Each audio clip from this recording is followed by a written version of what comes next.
All right.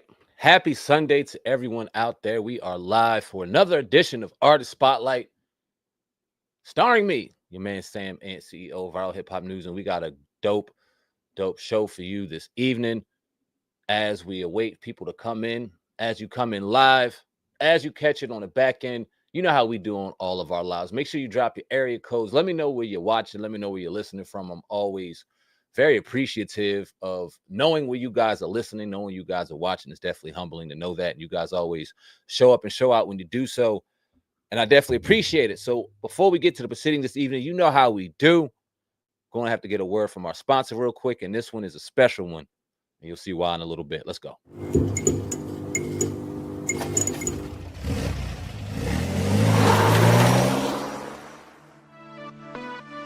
Welcome to the future of automobile excitement. Dream Car Joyride Corporation presents the Tigo Dream Car Joyride Automobile Theme Park.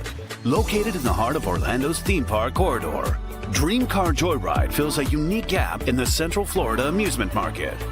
Whether you're a luxury car enthusiast or an automobile industry insider, Tigo Dream Car Joyride has something for everyone.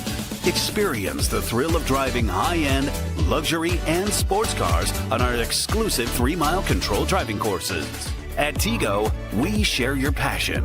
We've attended many car shows, always wishing we could drive or even sit inside those incredible cars displayed behind the ropes. At Tigo, everyone will have the chance to drive any car in the park. You are the VIP.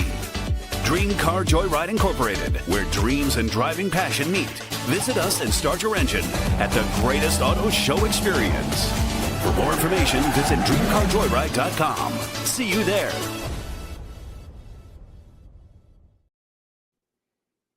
Now, we've seen that advertisement throughout the month of February and throughout the month of March here on Viral Hip Hop News. And I always end it by saying great brothers doing great things with a great team. And I can't wait for you guys to get to know them. Well, we're going to do that today because I got nothing other than my guy Roy on the podcast, on the show, who's a representative of Tigo Dream Car Joyride. And I'm very excited to have you on. How you doing, Roy? Doing very well. Thanks for having us today. No, the pleasure is all mine. I got to get to know you gentlemen a little bit a couple months ago, talking through emails, and we got on the phone and got and conversed. And I'm very excited to have you on to just expand more about this incredible project you guys got going on, in the Orlando, Florida area. So before we get into all that, Roy, why don't you give for the people a little bit of a backstory of who you are, your background in this piece of Dream Car Joyride, and yeah, let's start there. Yeah, so I probably started with Dream Car Joyride about like 6 months ago. Taylor, our founder, kind of reached out to me about the project.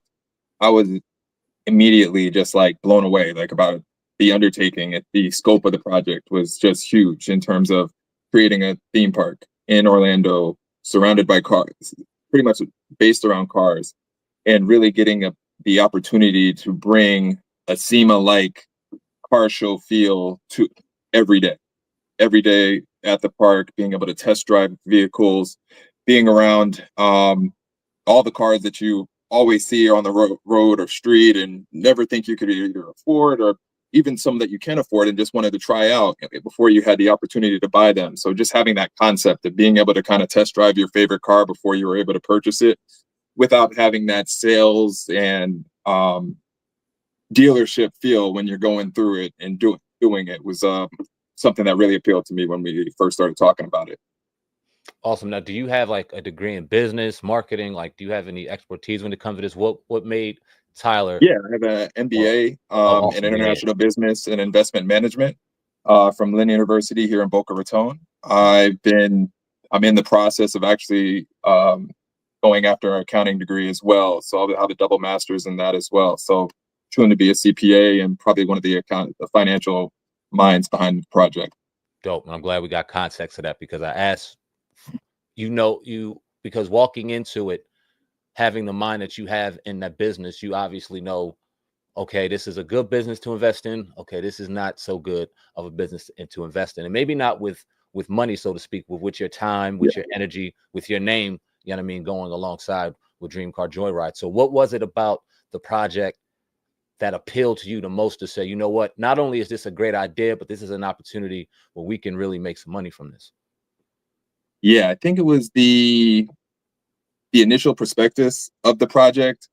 I think it was something where when you approach a project, finding things, you see people who try to expand on a project but have unrealistic expectations. And I don't Right. think Taylor and the team had very realistic expectations.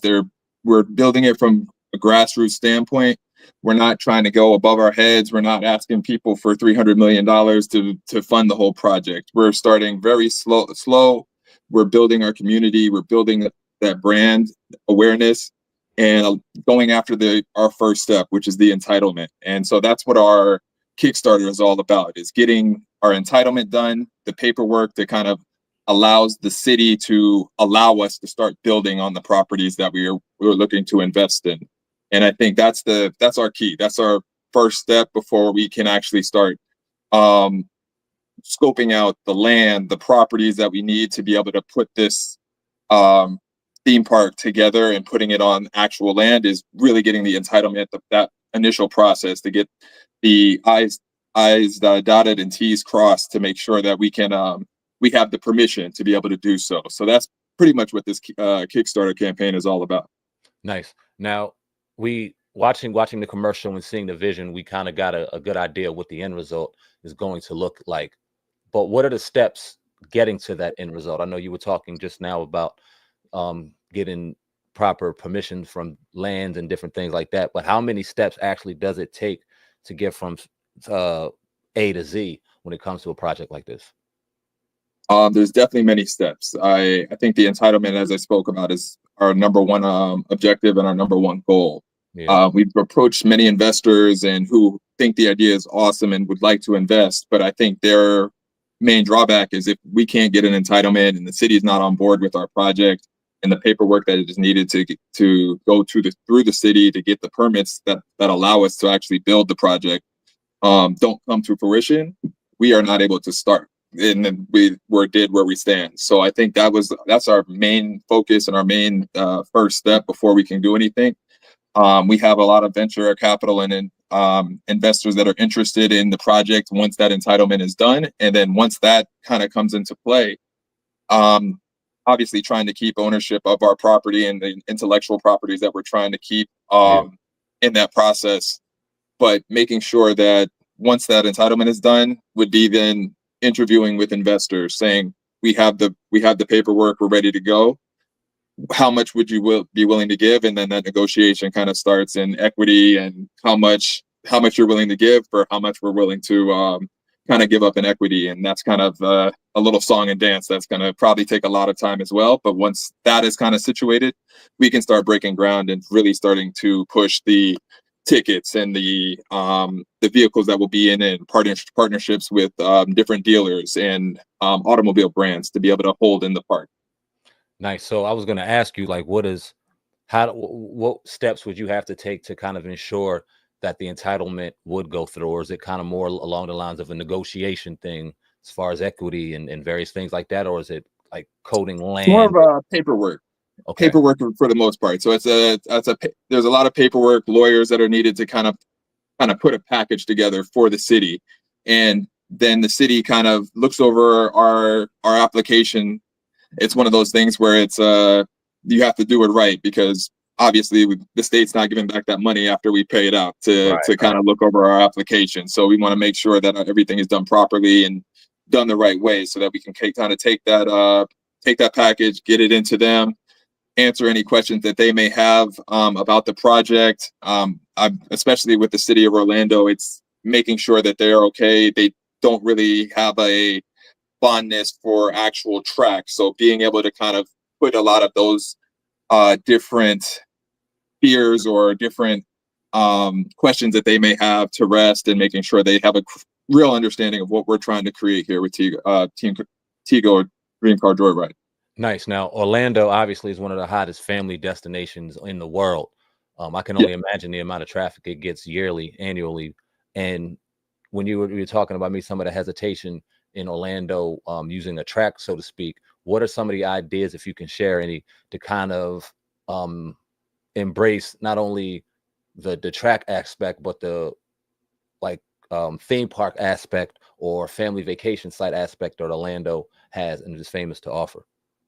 Yes, and as you said, like Orlando is a family destination, and but as you know, Disney World kind of caters to the child in you. Yes, The I do. Universal Studios is for the bigger kids and kind of and what they enjoy. And so what Tigo kind of brings is more of adults, the fathers that don't kind of get outside of golf. That's about all you get in Orlando besides that. So Good.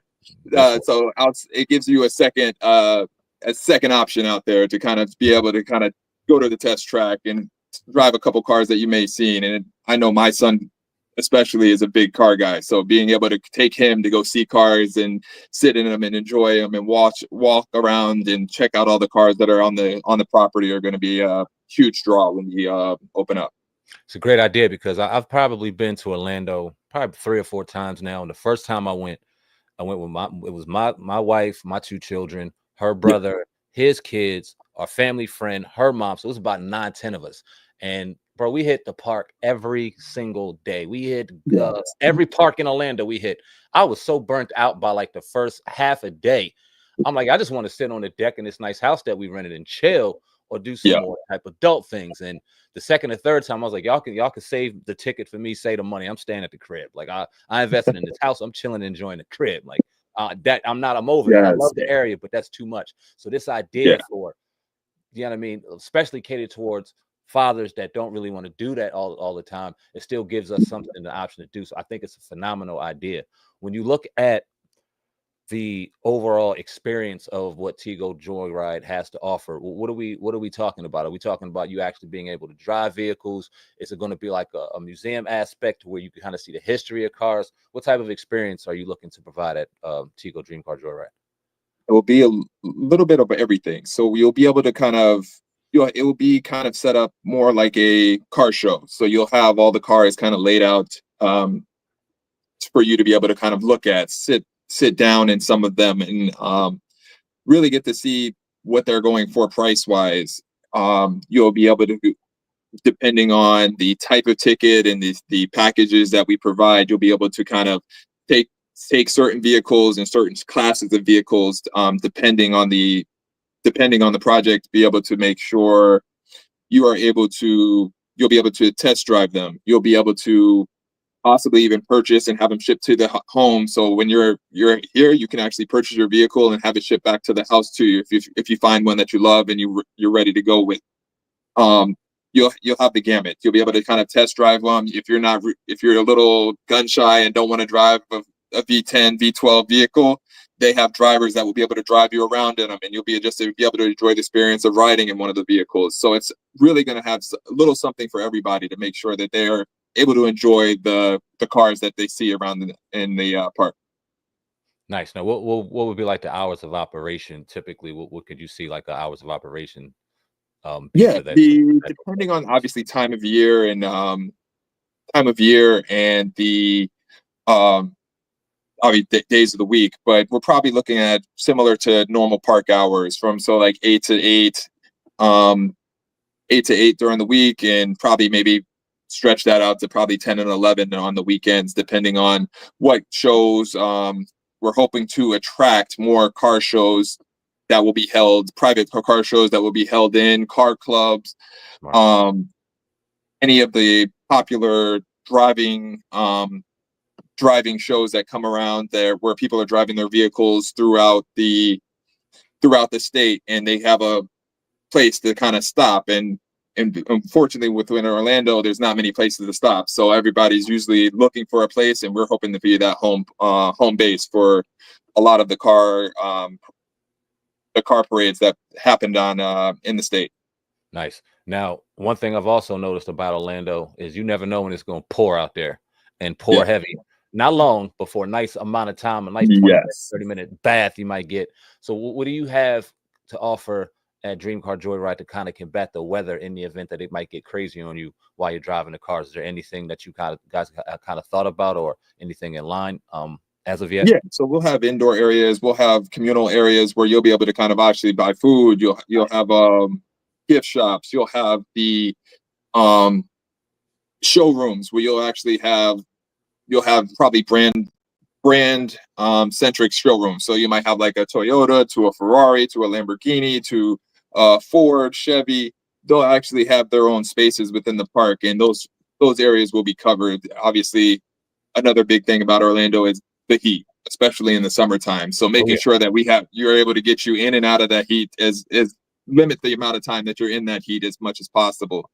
So that's a big thing that we got to make sure and take advantage of, is making sure that we're ready for all elements and not kind of shut down because of certain weather events that may happen, especially things like hurricanes and stuff like that are also well known in Florida as well.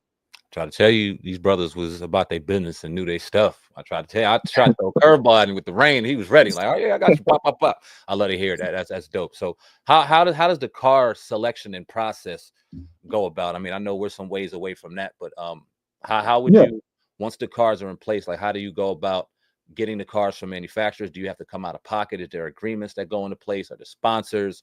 How does insurance work? Various things like that when it comes to the vehicles. Yeah. So insurance on the park will be held on a per person basis through our application process within the when you're purchasing your tickets.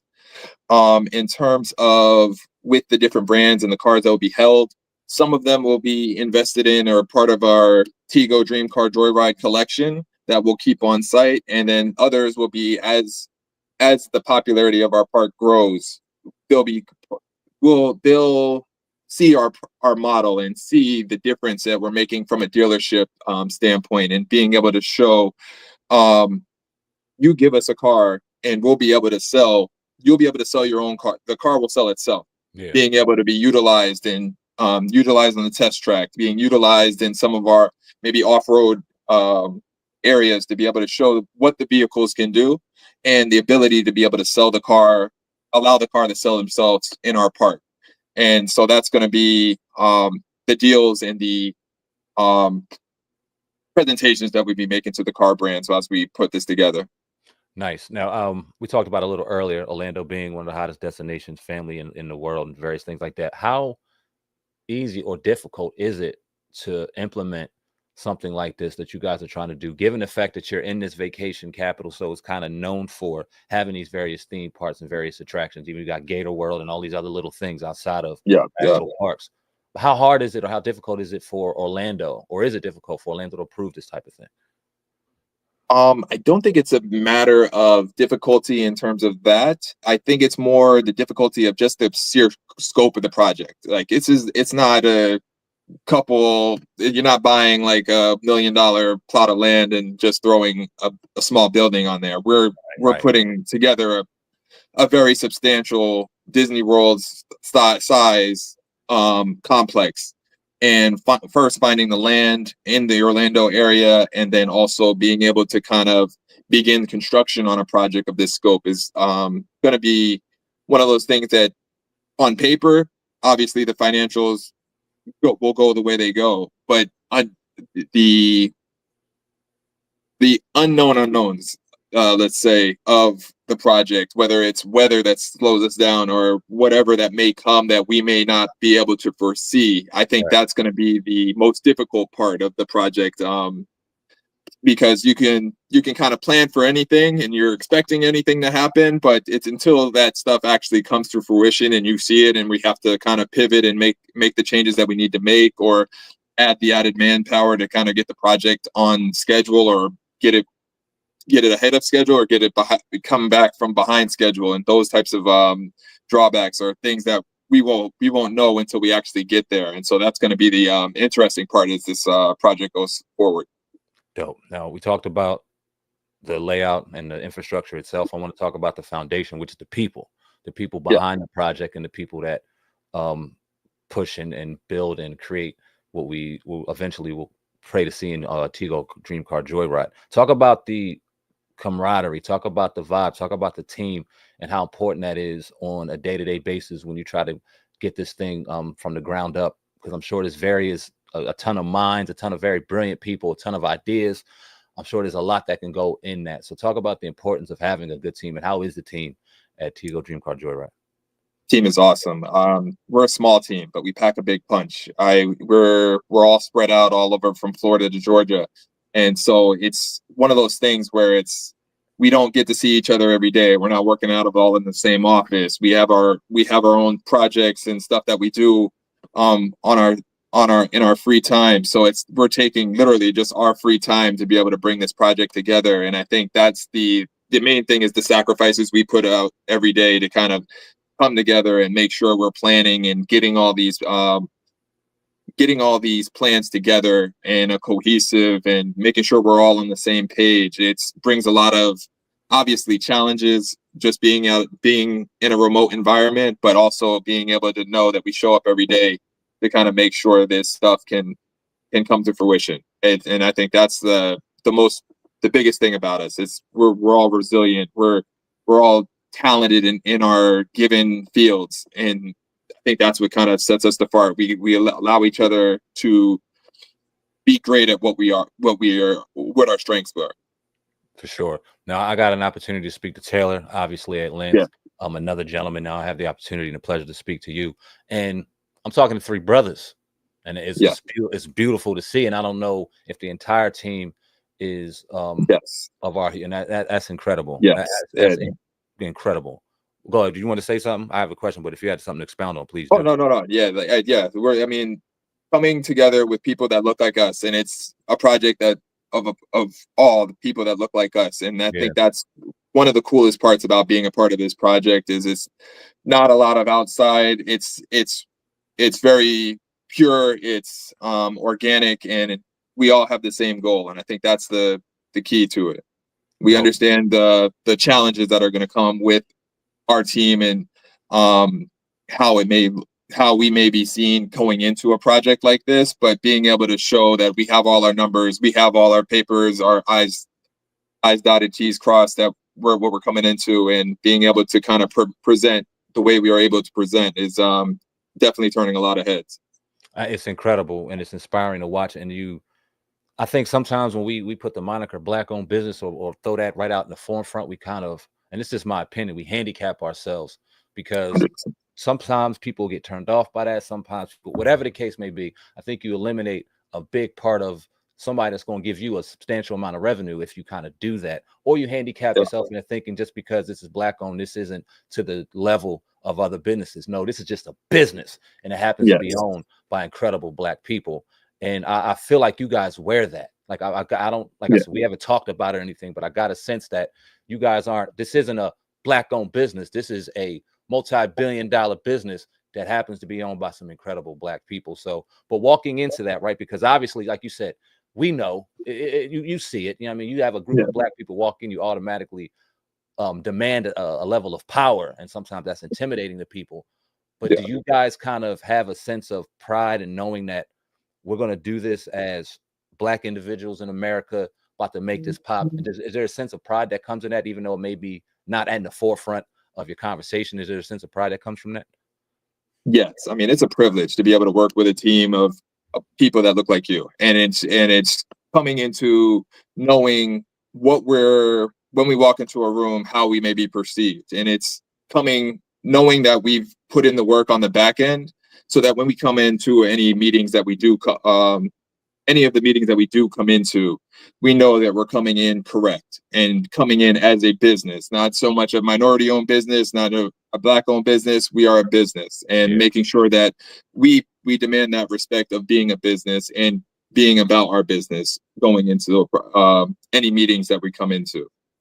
Awesome. Now, I know we talked earlier about the hurdles that go into gaining the entitlement for the business. Would you say that was your biggest obstacle? If so, can you expound on that a little bit? If not, what are some of the biggest hurdles that you kind of have to cross over to get this thing going?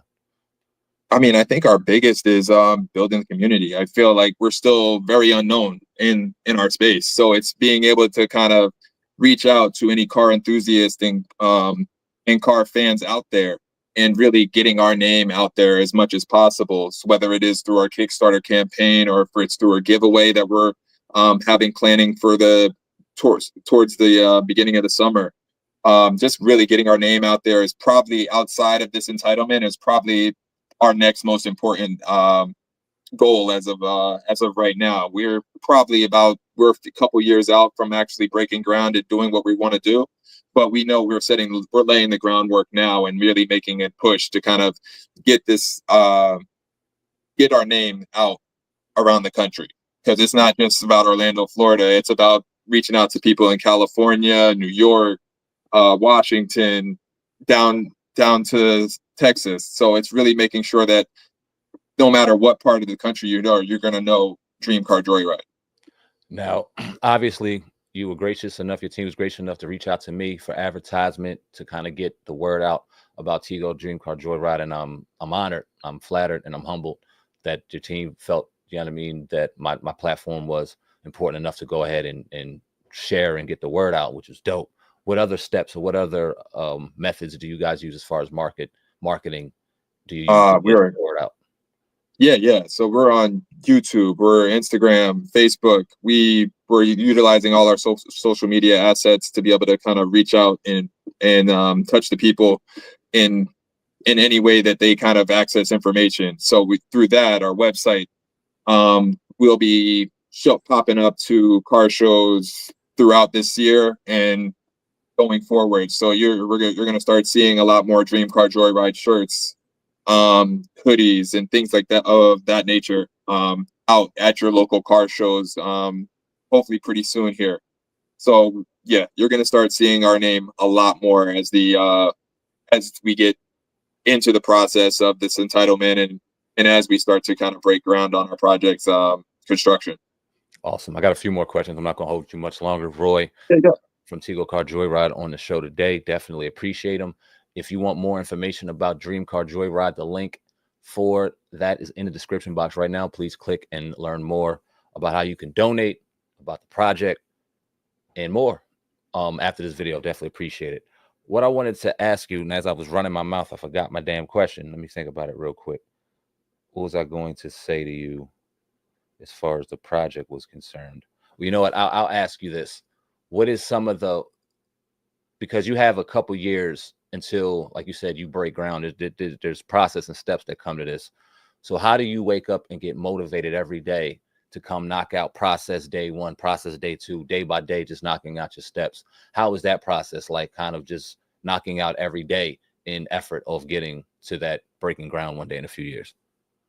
Yeah, I think that's our team, and our team is what we motivate each other, and I think we keep pushing each other to do better, or push beyond our limits. And whether that's on the marketing end, where all of us have to kind of touch, like, even though I'm the finance guy, I'm helping out in terms of reaching out to influencers and reaching out into other car enthusiasts and businesses, and things that we were trying to partner with and do better at.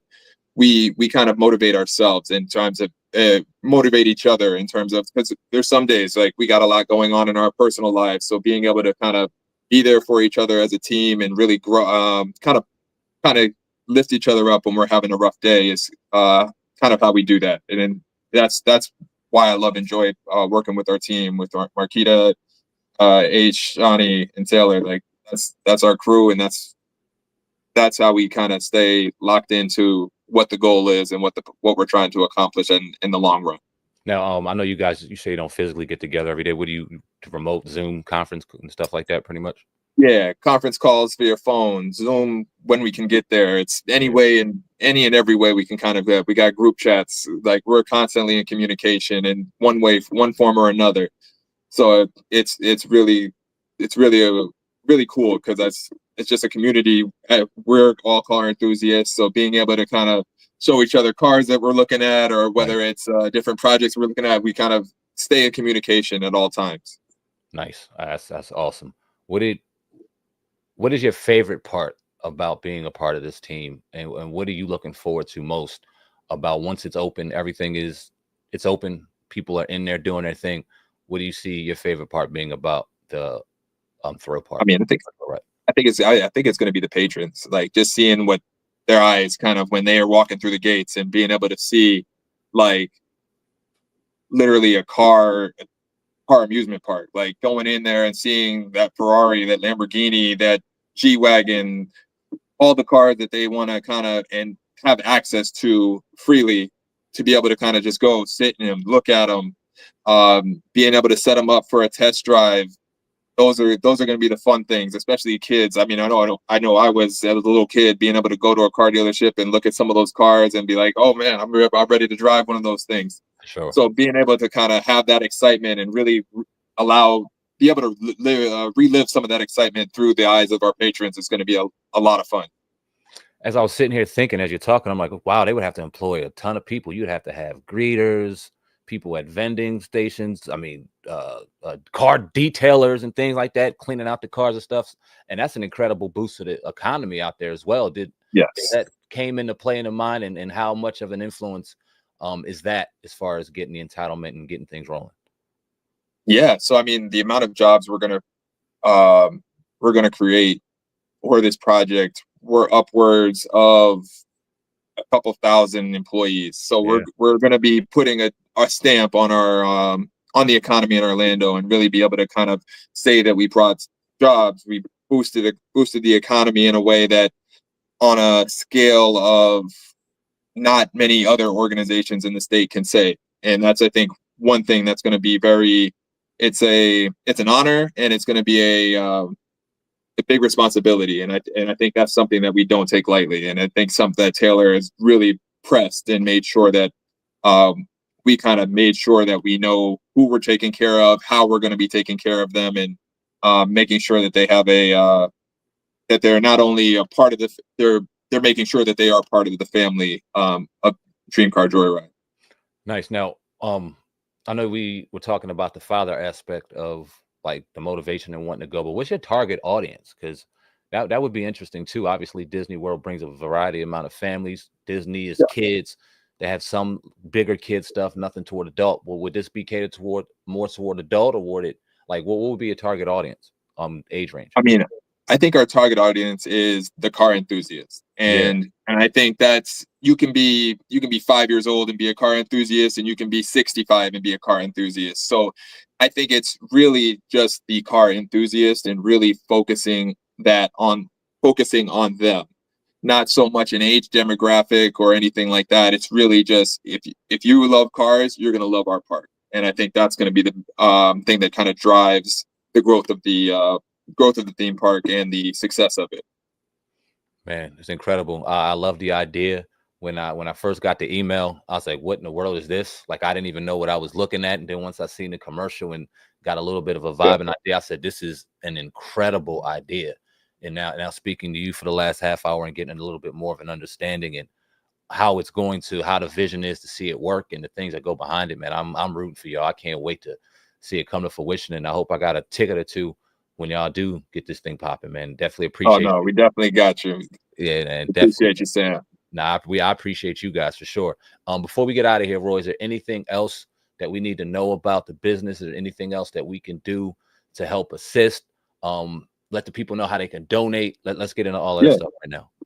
No, definitely. So, I mean, Dream Car Joyride, we're on all social media platforms: Facebook, Instagram, TikTok. Missing one: Facebook, Instagram, TikTok, and X as well. Yeah. So all social media platforms, Tigo Dream Car Joyride, and then on our Kickstarter campaign, any contribution can help. If you can't contribute, please share it with your friends. I think that's just the biggest thing. We're a grassroots organization. We're coming from the ground up, and any positive, any positivity behind us is what we're looking for. So making sure that you're able to share it, donate, buy your tickets early, because this park is going to be amazing, and we're looking forward to having you there. Oh, I can't wait. It looks incredible. I'm excited by the day. I'm grateful that you guys, like I said, thought of my platform to help launch it, and me getting an understanding of it only makes me more of a fan. So I appreciate you, Roy. Hopefully you guys enjoyed the show, got a little more information. You see the commercial all the time. Now you got some better understanding. Go support the project right now.